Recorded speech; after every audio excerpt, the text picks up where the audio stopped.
पे उनका चल रहा था। कोई सार्वजनिक सभा का भाषण सुनने के लिए हम लोग नहीं आए।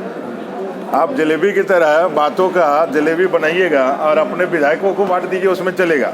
उसको सुनने के लिए हम लोग थोड़ी बैठे हैं। हम लोगों ने सीधा ये कहा कि जो आप लोगों ने नियोजन नीति के बारे में जो कार्मिक डिपार्टमेंट की ओर से जो बताया है कि आपने क, ख और ग और घ जो थर्ड और फोर्थ ग्रेड की नौकरियों को आपने आहरित कर दिया, माने खारिज कर दिया, और उसके साथ साथ जिसका रिजल्ट निकलना है उसे सारे लोगों को बाहर कर दिया। कोर्ट ने कोई आदेश नहीं, आपने बाहर कर दिया। अब नया वैकेंसी आप लेकर के आएंगे, जिसके लिए झारखंड इतने सालों तक वैकेंसी नहीं रहने के लिए रुका रहा। वो था कि भाई स्थानीय नीति को परिभाषित करके नियोजन नीति बना करके नए लोगों को समझ देना है। आपने उसके संबंध में एक शब्द भी नहीं कहा।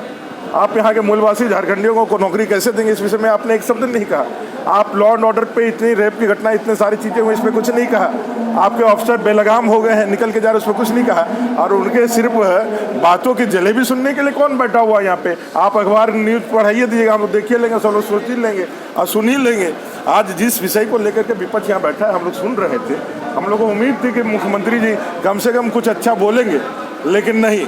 उन्होंने फिर अपना वही धाग के तीन पात वाला विषय है, अपनी बातों को कुछ कहना नहीं है और इधर उधर घुमा करके शेष कर देना है। उसी में आए थे, इसलिए हम लोगों ने उनका बहिष्कार किया।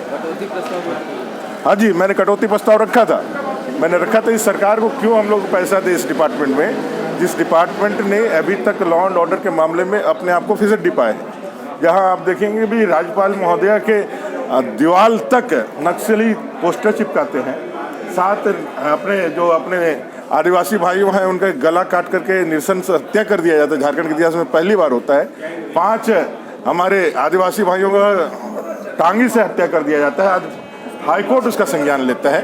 आप ये सारे विषयों पे आप कुछ नहीं बोलते हैं। आप उनके इस पे मैंने रेपो की घटना पे कुछ नहीं बोलते हैं। आप सबसे बड़ा विषय भाई कार्मिक डिपार्टमेंट ने जो आज दिया है कि भाई आपने उसको निरस्त कर दिया है, तो निरस्त कर दिया है तो आप कौन सा ऐसा आप स्कीम लेकर के आ रहे हैं या नीति लेकर आ रहे हैं जिससे यहाँ के आदिवासी मूलवासियों को 4th और 3rd ग्रेड में नौकरी आच्छादित मिले, उसको गारंटी मिले? इसका कोई खुलासा आप करिए।